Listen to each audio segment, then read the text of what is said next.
Hello, visuals. Welcome back to the channel, and welcome back to a Visual Guys movie review. Now, it's not often I do a movie review, or at least talk about a movie, unless it's on the podcast with Chris on a Sunday, because we're usually doing the movies together, and we have a spoiler little chat and all that kind of stuff.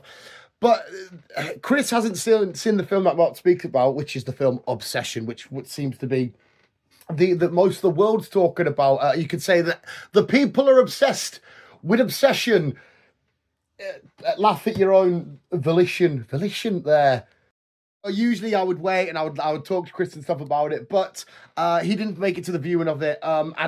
This film has just massively been on my mind, and I feel like I have to speak about it. I need to vent, I need to rant, and what better place than shut up the old phone and speak to the two people that will come along and watch it so we can talk about Obsession together, because visuals, there will be spoilers as well.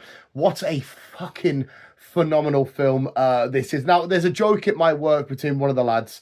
Every time I recommend a film, I always say, oh, that was phenomenal. It was phenomenal. We know my bar for films and shit isn't that high. I'm usually The Mandalorian. I'm usually, hey, you just great. That I'm done dusted. But when I say this film was phenomenal, I genuinely mean this was the AJ Styles of films. This was truly fucking phenomenal. There's so much I want to get into and so much I want to talk about. So if you haven't seen it, I mean, you feel free to check out my thoughts, because I'm going to spoil shit. But if you haven't seen it, please go as soon as you can, because this is just one of the most groundbreaking horror films I've ever seen for so many different reasons.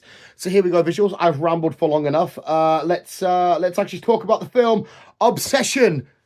Quickly shout out to I think his name was Curry Baker, the director of this film. I don't know if he wrote and directed it or whatever, but I don't think I've ever heard of him. I've seen him do a couple of like little comedy skits. I think he must be good friends with the lad that played Ian inside of the film, because I've seen him do some like comedy skits and stuff together. But that was after Obsession. I'm pretty sure I'd never heard of him before this, but what a fucking outstanding, phenomenal job. You're going to hear me say outstanding and phenomenal quite a lot during this, but what a truly amazing job that he did. So massive shout out to him. I had to write her name down because I'm going to say it wrong because I'm an idiot, but Indy Navarrete, I think that's how you say her name, the girl that played Nikki. Oh my god, like, what the fuck? There was a few social media posts that I saw before seeing the film. I've seen the film twice now, and I saw it on release day. So was that at the time recording like a week and a half or something ago. But I saw that stuff saying, "Oh, when it's award season again, get her nominated, or get her an Academy Award and all this kind of shit." I was thinking, "Whoa, steady on, this can't be that epic, can it?" Left the cinema, I was like, "Yep, she was truly outstanding in this. She 110% needs to, at the very least, be talked about when the awards now are starting to get chucked out again and stuff, because she was phenomenal as Nikki." The lad that played Bear, I don't know his real name. The lad that played Bear also did an outstanding job, but Nikki just stole the show. Now, let's quickly, because we will be speaking about her again, let's just break down the story. So you're introduced to Bear, and he's talking with his pal Ian at the start of the film about how asked this girl out that he really likes that ends up being Nikki. He's liked her for a while. They work together, and it's quite an innocent, like, sort of like shucksy doodle type scene. He's nervous, doesn't know how to approach it. Should he just get her a gift? Should they do this quiz night every was it Wednesday, or I think it's Wednesdays or Tuesdays? Should he ask her out there? How should he approach it? He's really nervous. He's liked her for so long. And it seems all innocent and fun and just light-hearted. And then you get down to the nitty-gritty. Because you're introduced straight away to tragedy, which is a reoccurring theme involving Bear's cat that he comes home and it's got into some of his medicines, it's got into some of his pills, and it's accidentally ate some of the pills, and it's died. And you see him dealing with that straight away. Straight away, you're sympathising with Bear. He likes this girl, but he doesn't know how to speak to her. He's just lost his cat.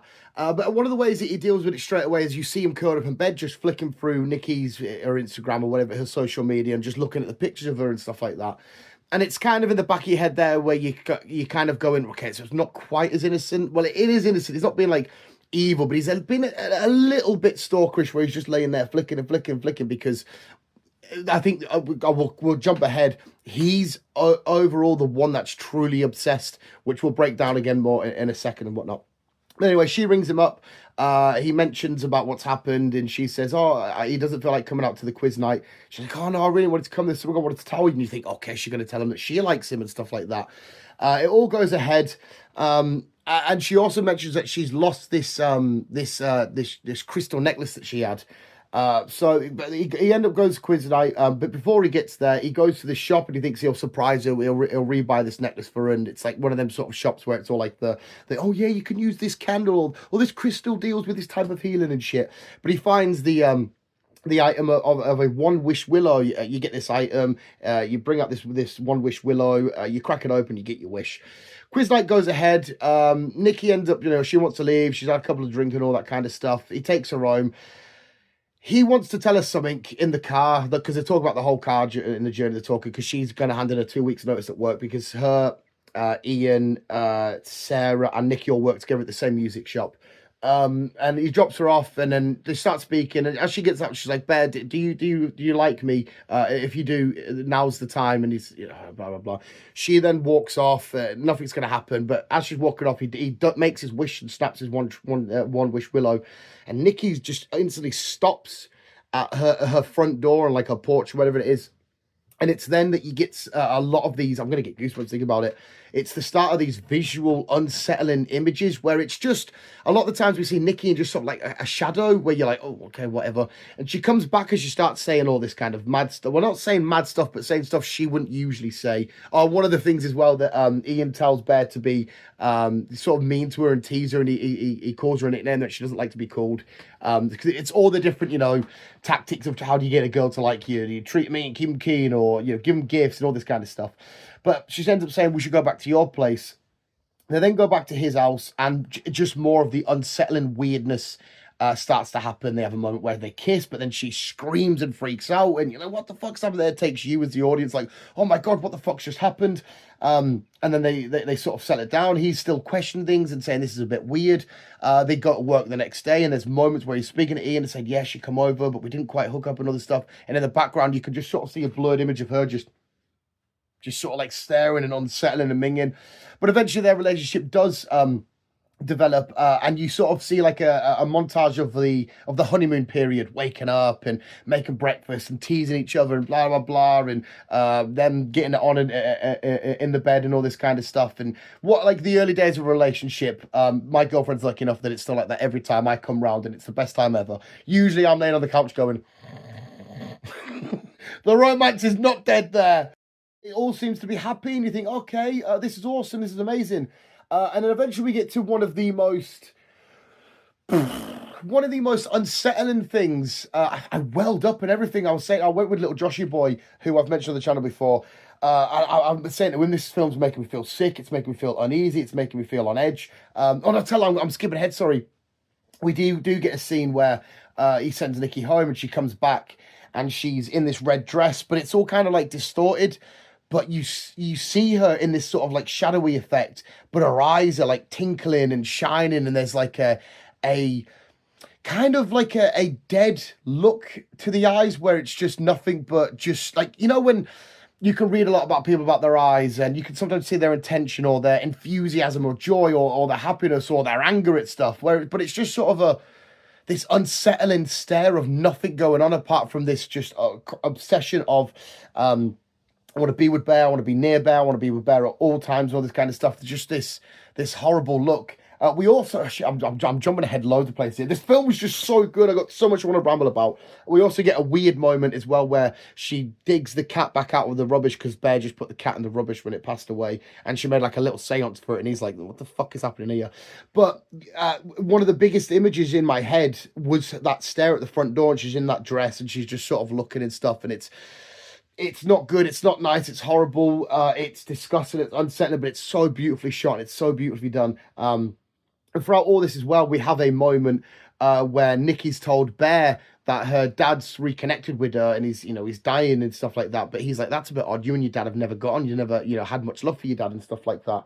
And he finds that a bit odd. He says that to Ian, and eventually Ian finds out that she's lying about everything.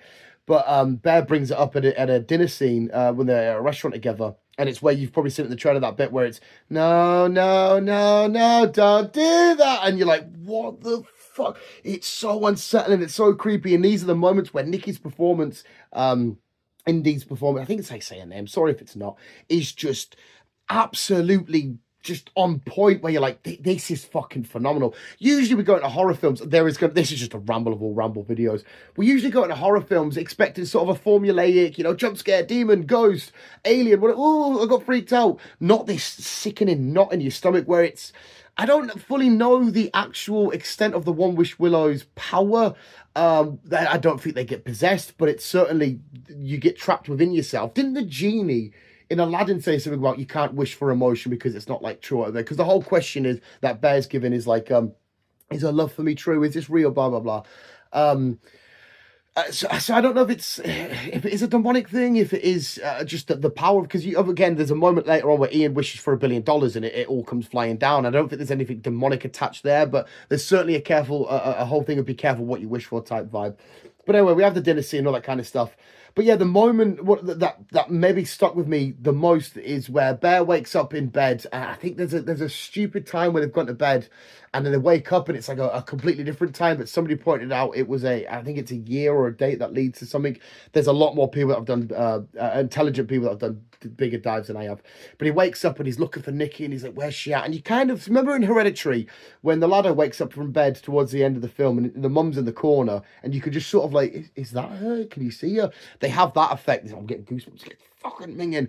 And you're like, oh my God, it is. And you can kind of just make out her face in the distorted darkness, and it doesn't look like her. It seems a bit more, I want to say witchy like, and she's talking, she's saying all this thing, you don't love me, and all this kind of stuff. And then like she sort of darts, he's like, no, come on, Nikki, come to bed, you're freaking me out, blah, blah, blah. And she sort of darts over. But then she starts doing all this weird shit of grabbing this flower in this plant pot and dashing around the room and doing all this mad shit. And you're thinking, what's happening? This is disgusting. I feel sick. And then she gets back at bed. They go back to bed, wake up, and you think, okay, that was done. He then comes out, sees Nikki's made breakfast. Is it the same night? Yeah, it's all blurred. What even? I've seen it fucking twice. And there's a moment where she's not in work today, but he is. And he goes to leave the house and he turns around and the door's just been fucking, like, super duty, sellotape, masking tape, whatever you want to call it, up. And he's like, oh, and she's like, maybe you should just stay home today. And he's like, no, she's like, oh, this is what the door was. He's like, no, I got it, it's fine. And he's having to peel it back and all that shit. But she's also made him a lunch. Now, this is another moment where this is the second time this happened in a movie that me and Joshua Boy have got to watch together. Where he's eating his lunch and there's a note and Sarah's there and she's talking, because you find out there's like a little connection between Sarah and Bear and stuff. And he starts eating a sarnie and whatnot, and there's like a note saying cat ? And you find out that she's cooked a bit of the cat and put the meat in his sarnie, which leads to a minging, horrible discussion event of him spewing up, and then eventually obviously going home and talking to her about it and stuff. It's on the way home as well that Bear takes Ian home, and he said, I've got a boys' night, I wasn't going to invite you, but you can come, but no Nikki. He goes home to tell Nikki, he says it's a boys' night and that. She's like, oh, whatever, I can come. And it's like, no, I can't come, but I will come, and all this kind of shit. How they say, hey, darling, it's a boys' night. No girls allowed, not to the girls. Like, but you said you were going to chill with me. That kind of sort of shenanigans. But it's done through the bathroom door. And even then, them two aren't even in the same room, but just the horrible, disgusting, just vibe that you get from it's fucking rotten. Like, it makes you feel horrible, but you're like, oh, I'm loving this so much, but I hate it. It's minging. But they do go to boys' night, and then she finds out that Sarah's also going, and Nikki goes, and they're playing like Truth or Dare and all this kind of shit. And of course, Nikki's surrounded by people, and it's not like a traditional Truth or Dare. It's like a Jenga, and they're pulling out blocks. It's like kiss the person to your left, and all that kind of shit. And Bear gets that kiss the person to your left, and it's Sarah. Oh my God, Nikki does not like this. There's a moment as well. I'm sorry, this is so rambly. There's a moment where Nikki, because she wants to be an orphan, she does this like monologue. It's a beautifully portrayed monologue, but like the meaning and what she's talking about is so unsettling. And everyone in the room's like, what the fuck is happening here? Like, you're at a party and the local crackers come in and going, hey, and they're like, what the fuck is she minging? But Nikki gets up when she finds out the whole kiss person left, goes over, drags Sarah's chair back, goes in next to her, she's like, Bear, kisses her. And even then, it's so deeply unsettling. And this whole time, Bear's being questioned about whether he's taken advantage of Nikki. Is this right? Is she mentally unwell? What's happening? And it's all sort of a bit of a grey area of how it looks to the outside, because obviously people don't know this One Wish Willow shenanigans going on. And then later on we get the realization that Ian's been hooking up with Nikki as well, before all this, because you don't fully know whether Nikki liked Bear, or because he never truly just got to ask. He might have been able to ask, and she might have been like, yeah, I've been hooking up with Ian, but I didn't realize there was anything here, but I do like you and stuff. But we get this another deeply unsettling moment of, I'm skipping ahead loads, I'm sorry, I will try and go back and patch stuff up, but I'm rambling to fuck. A moment where Nikki's in bed, and Sarah texts, it's the night of the party, after the party. Sarah texts Bear to come meet her because he wants to go tell her something, because Sarah's been waiting to get into, is it a college or whatever it is, or some sort of place to study. And she wants to come meet him because she's got this letter. She keeps getting, like, I think they're rejection letters or whatever they are. And then he's like in bed and he's like trying to move, and we get up, and then we get this moment of whatever's keeping Nikki's body control asleep, and we get Nikki talk for the first proper time ever since the wish had happened, saying "kill me," and you're just like, oh my god. What you just said, she's not saying help, she's not saying just kill me, because whatever's happening inside is obviously disgusting and just distorted and just horrible. And instead of Bear trying to help out or do the right thing or whatever, he says what's wrong with loving, or what's so bad about being in love with me, or however he words it. And that's what his go-to is, instead of like trying to help him figure it out whilst the demon thing's sleeping and shit. And it's like he hasn't truly got any care for Nikki's pain at that moment. It's like when the moment as well when he goes back to try and redo the wish, he rings up the Wish Willow people. And I think as well I heard that Corey, whatever his name, Barker, did the voice for the guy on the phone saying, like, I want to end my wish. And he's like, it's not really how it works. And instead of wishing for it to be over and Nikki back to be normal, he just wants to alter it a little bit. He still wants to have that relationship with Nikki, even though he doesn't fully truly know if she does love him or anything like that. And he's still bothered about having it intact, as opposed to, actually, I need to free Nikki and set her free. And, you know, if she does want to be with me in her own free will and stuff like that. So you do find out that Bear, overall, for me anyway, is the true villain in all of this. Not in like a typical, like, I'm Dr. Doom villain way, but like because of his obsession with Nikki. But yeah, so Bear goes to meet Sarah, and they go to speak, and this is again where you get one of the most, this is the bit that fucked Josh up so much, and me, in the cinema, where he's talking to Sarah, and they confess, and they talk about all this kind of shit, and, you know, this like lovely little moment, and all of a sudden Nikki's just charging, smash through the window, get Sarah's head and smash it against the steering wheel till her face is all mush and just eyeball and jaw, and she fucks her up. And then she's like, right, you need time to get rid of the body and the shit. They go back to like their place of work. They get rid of the body. She's like, I'll do the rest. You can go home. He takes a little bit of a detour. He tries to get another One Wish Willow, but you only get one wish. He goes to Ian's house. He's like, I need you to wish that, you know, this isn't the case where I need to change it. If you do this One Wish Willow, and this is where Ian jokingly goes, oh, I wish for $1 billion. And it just all falls from the sky. Fucking, and you're kind of like, oh no, fuck it, Bear's even more fucked now, whatever. And then by the time it gets home, Nikki's there, dog's kicking off. Shit myself, dog freaking me out and shit like that. We've rambled for too long. So Bear goes back to the house, and Nikki's there, and after watching it twice, I can't quite tell if it is. I don't think it is, but she's wearing Sarah's dress. Well, to be fair, she started before this. Bear gets to the house, and you get this minging image of Nikki going behind him, going like this, and like, what the fuck has just happened there? And she's got like Sarah's got like a love heart tattoo on her chest, and a couple of other bits and bobs, and she's kind of made herself look like Sarah, because I'm assuming whatever's taken over Nikki's body's been like, oh, if that's what he wants me to look like or be like, I'll be like that then, because basically the wish is making Nikki's body do whatever it needs to do because it's infatuated with Bear for him to be the same. And they start talking, and they start having an argument back and forth. You don't love me, you know, all this kind of shit. And we have another moment that makes you feel sick, where like Nikki walks in reverse, and then stands in the kitchen. And you're like, what the fuck is just the movements and the way that it's shot? This is so disgusting. It's horrible, but it's amazing. And we eventually we find out as well that the only way to because we hear on the phone is to undo the wish is Bear could kill himself. That's one of the ways of doing it. And he goes into the bathroom after the argument, all this kind of shit, and he's got a gun because Ian also comes in at this point, talking about like, oh, this wishing that, and then Nikki just pops him off and all this kind of shit eventually because she's got the gun and she pops him off. He takes the gun to the bathroom and you see him thinking, doing all this kind of shit, but eventually he takes the same pills that his cat took that OD'd on, and he's gonna over OD and shit.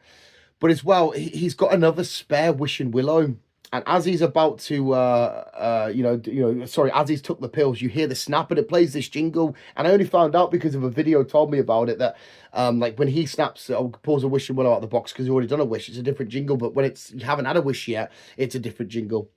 And you hear the jingle from the other room, and you're like, oh, we know what she's wished for here.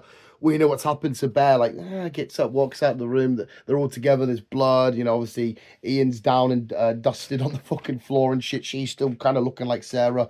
And then now, Bear and Nikki are both trapped in their respective bodies due to this trap. But obviously, he's OD'd, so we get her on the couch. Nick Bear's later, like, thingy, and eventually the drugs do the job that was intended of him ODing, and he passes away. And the spell's broken on Nikki, and that's when you're left feeling horrible for this roller coaster of carnage and death and chaos and being imprisoned in her own body and shit. It's all just lifted, and she's there with a dead Bear. Ian's gone. Sarah's dead. She's covered in blood, and it's worse because eventually, obviously, we don't know how it's going to go on after this. Who's she going to tell? Who's going to believe her? She can't ring the police and say, oh, I was possessed by a wish. Even though the wish is true, because the people that sell it in the shop, they know that it's true because they've done the wish and all this kind of shit. And the guy's talking to Bear when he goes back to the shop after all the mess and that. He's like, oh, so it's legit. It's not some sort of like one and done, because he checks online and people saying it does work. Some people say it doesn't, but it clearly obviously does work. But who's going to believe her? She's been a victim in this whole entire thing. She's been forced to be imprisoned in her own body by Bear and shit. She's been forced because of what's took over to kill Sarah and Ian, and she's done all these bad things, but not intentionally. The true Nikki hasn't done it, and it's all because of Bear's obsession of her and wanting to love her and not knowing if she loved him back without asking the fucking question. She's now been caught up in a shitstorm because most likely she would either end up taking her own life or go to prison, or something not good's going to happen to Nikki at the end of all this. But so yeah, we get the end of our story of Nikki on the couch with Bear's body on her, and we get like a flip upside down and look into this TV and just her sobbing and crying in the back. And again, we just finished the film completely unsettled with more unsettling images and noises and shit, and you're just like, fuck. What a whirlwind of an absolute a mental ride. But yeah, Obsession, fucking phenomenal. Like I said, the biggest key takeaways is in terms of horror. Whenever I go watch a horror, I just want a few little cheeky jumps and whatnot. But this made me thinking about the overall filmmaking of it. I like to sit there and be like, I love the filmmaking aspect, not knowing, having a clue what I'm talking about, if like that. But I love it. I love how it was filmed. I love how it was shot. I think it had a budget of like $1 million, and it made, I saw like a weird stat, made like 16 times its budget on like opening weekend or something. Our cinema was fucking absolutely rammed. Outstanding, phenomenal. It's redefined horror. It's changed well, there are other sort of horrors like this, but I've personally not seen one done quite like this. But it's changed how a horror could be done, because you got your normal generic horrors, your killers or your demons or your body horrors and shit. And it's got the horror of a bad relationship turned up to 10, because there's people out there in the world, unfortunately, in bad relationships. Me and my girlfriend jokingly made this one about like, oh yeah, he's not have to go play out with his pals. This is what you're like. Obviously, she's not like that, but we made like a funny little joke about it, because you get them lads who are under the thumb and all that kind of shit. But it left me in absolute awe. I felt speechless. I felt like, this is nuts. Me and my pal are walking back to his car, and we're just talking about it, how it made him feel, and unsettling, and how, because like I said, like we watched The Mummy the other week. There was a couple of us there, and we left going, yeah, it was a really good film. We had fun with it. Jump scares. See you later. Done, dusted. But this is a film that I can't stop talking about and recommend it to everybody. It was just amazing. And the true villain, ultimately, it is Bear. Multiple times he had the chance to ask the right question, or try and do the right thing, or, do whatever he had to do. And he still kind of was a bit selfish, because he'd finally got Nikki. He'd finally he'd got the girl that he'd wanted, and got a girl of his dreams. And he didn't want to let go of his own selfishness and stuff. because you feel sorry for Bear, then eventually you don't, if that makes sense. So yeah, there were so many things to talk about. There's so many different ways you can talk about. I've seen so many people extract so much from this film about abusive relationships or controlling people, all that kind of stuff. So yeah, I'd love to, if you've seen it, I'd love to know your thoughts and opinions from much smarter people in the comments below and shit. But yeah, visuals, Obsession, 1,000,000,000 out of 10. You will 110% hear about it when me and Chris do our end of year entertainment award shenanigans that we do every year. Phenomenal. Please go check it out. There is my review. I don't want to get confused. Maybe someone's done a One Wish Willow or me for Obsession. More of a ramble than a review, I guess. But yeah, phenomenal, amazing. Please, please, please go check it out. Let me know what you think of my thoughts and opinions stuff in the comments below. I've probably rambled for, I'm going to say like 20 minutes there, so I do apologise if it's a bit too long. But visuals, please check it out. Thank you so much for watching. I'm going to go and play some more Lego Batman. Visuals, remember to always keep being you and keep on, keep it on.